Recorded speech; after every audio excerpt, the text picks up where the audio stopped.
இந்த ரெண்டு சென்டருமே வந்து இந்த புருவத்தை நோக்கி மட்டும்தான் இருக்கணும்.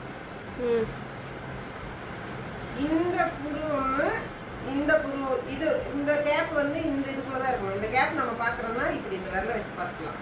இவங்களுக்கு வந்து இந்த விரலால கேப் ஓகே தான். ஒரு சிலருக்கு வந்து ரொம்ப பிராடா இருக்குதுன்னா இது இன்னும் கொஞ்சம் இந்த பக்கம் இந்த பக்கம் தள்ளி எடுக்கலாம். ஓகேவா?